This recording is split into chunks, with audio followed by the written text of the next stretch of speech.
teror mulai dirasakan oleh Sri. Malam itu serasa dingin banget nih. Sri yang malam itu kebelet ingin buang air kecil, akhirnya ia ke kamar mandi tuh. Dari luar rumah ia seperti mendengar ada orang yang cariin gelang gitu. "Kembalikan gelang saya," sambil merintih. "Kembalikan gelang saya. Kembalikan gelang saya."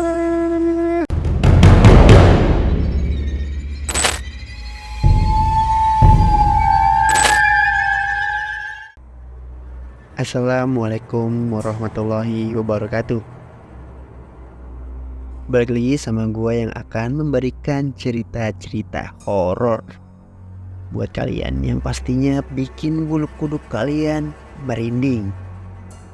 Jangan dipikirkan dan jangan dirasakan, mereka akan datang. Pasang handspray kalian dan nikmatilah cerita ini. Kembalikan gelang saya. Lebih tepatnya, teror hantu korban kecelakaan kereta api. Kali ini kita kedapatan cerita dari salah satu pendengar setia Unlogic Story. Iya, ia bernama Sari. Langsung aja kita mulai ceritanya. Kala itu Sari sedang pulang dari pasar. Ia menggunakan sepeda. Di sepeda itu penuh dengan belanjaan di keranjangnya. Berhentilah di sebuah perlintasan kereta api karena ada kereta yang lewat.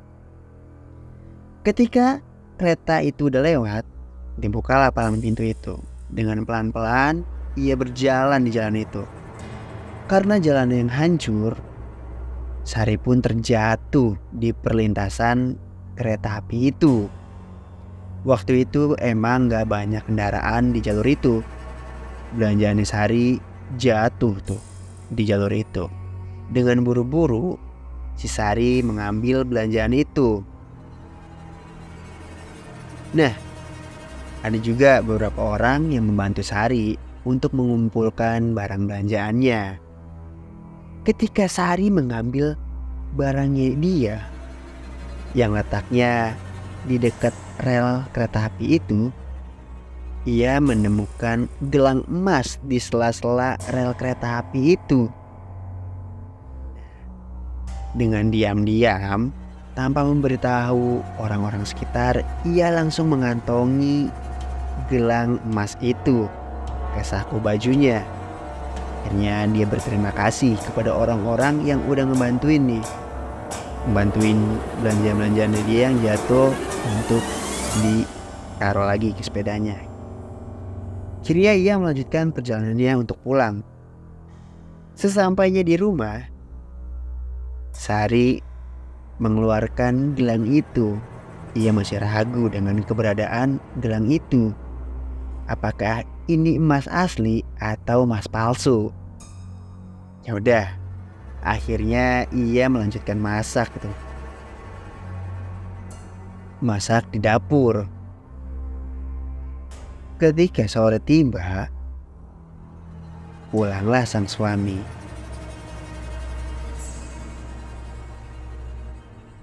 Langsung si Sari bilang nih ke suaminya, "Mas, tadi aku nemu gelang ini di jalan. Tadi aku naik sepeda ini jatuh pas di penyeberangan rel kereta api.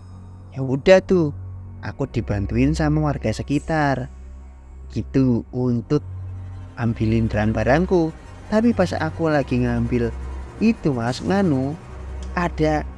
ada itu mas, ada gelang. Cuman aku nggak tahu tuh gelang emasnya itu asli apa palsu." "Oh yang bener kamu." "Iya aku nemu ini mas." Dikeluarinlah gelang itu sama si Sari kan ke suaminya. "Ini asli apa bukan ya mas? Coba sini aku lihat. Kayaknya sih ini asli." "Masa sih mas? Coba deh kamu rendam pakai air garam. Kamu diemin beberapa jam. Kiranya nggak luntur, yaitu bisa jadi asli Sri.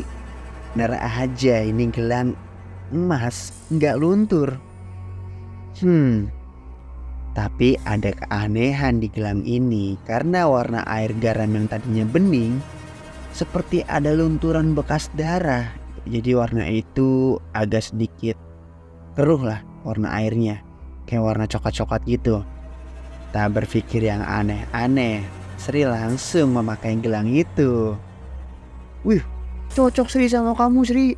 Udah pakai aja lah. Pakai.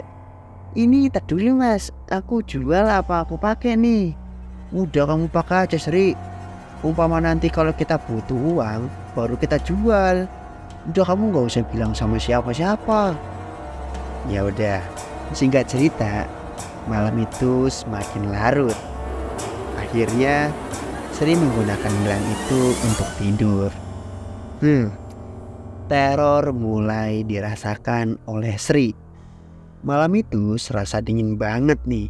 Sri yang malam itu kebelet ingin buang air kecil.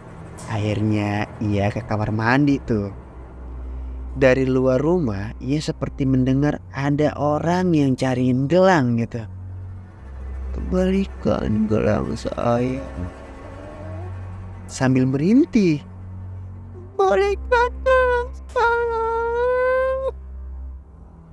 Kembalikan gelang saya.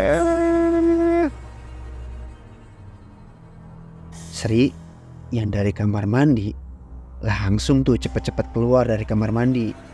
Ia langsung ke kamar.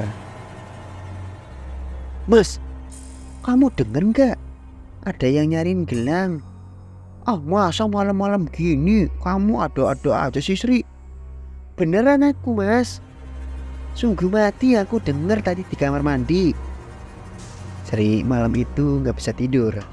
Sangat gelisah tuh. Akhirnya ia mencoba ambil air minum di dapur. Ketika ia ambil air minum dari sebuah teko, bener aja nih. Di dapur ada sosok ibu-ibu yang berdiri di pojok tembok. Mukanya hancur, berlumuran darah, tangannya putus, dan berkata, "Balikan gelang saya, Mbak. Kembalikan gelang saya." Sri yang kala itu sedang minum tiba-tiba langsung jatuh di tempat dan pingsan. Kala itu pagi pun tiba. Sang suami mencari Sri nih.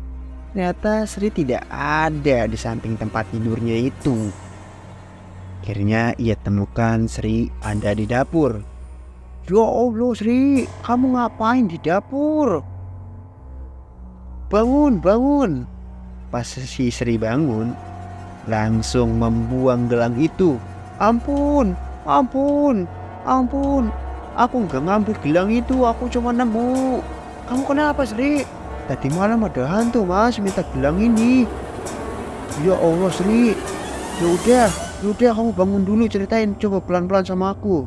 Setelah keadaan tenang, sang suami meninggalkan Sri untuk pergi kerja. Ketika ia berkonsultasi sama warga sekitar, dikenalilah sama Pak Kiai.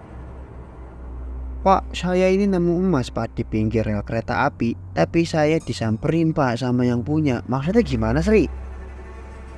Iya Pak, yang punya itu setan Pak, itu nyariin gelangnya. Pak Kiai akhirnya pegang tuh gelang emas itu, diterawang sama Pak Kiai. Waduh Neng, ini punya almarhumah korban Neng, korban kecelakaan kereta api ini. Baiknya sih Neng balikin aja deh ke tempatnya, karena arwahnya bakal selalu ngantuin Neng nantinya kalau masih disimpan. Ya pasti masih penasaran sama harta bendanya Neng. Waduh, kalau begitu baiklah Pak Kiai. Setelah Sri pulang itu gelang pasti gak diteror lagi, insya Allah. Akhirnya si Sri tuh balikin lagi tuh gelang itu ke rel itu. Dia selempar aja gitu. Dan alhamdulillahnya teror itu gak pernah terjadi lagi sama si Sri. Dan Sri sama suaminya hidup damai sekarang di rumah. Nah, itu sepenggal cerita dari Mbak Sri, yang ketika ia pulang dari pasar menemukan sebuah gelang di perlintasan kereta api. Dan akhirnya dia diikutin sama pemiliknya, yaitu makhluk gaib yang menjadi penasaran karena matinya kecelakaan. Kalau misalkan kalian punya cerita-cerita horor yang pastinya bikin bulu kuduk kita merinding, bisa kalian kirim ke email yang ada di kolom deskripsi Amnojik Story. Jika ada kesalahan ataupun kekurangan dari cerita ini, mohon maaf. Semua nama di sini disamarkan agar orang-orang yang terkait tidak tersinggung nantinya. Assalamualaikum warahmatullahi wabarakatuh.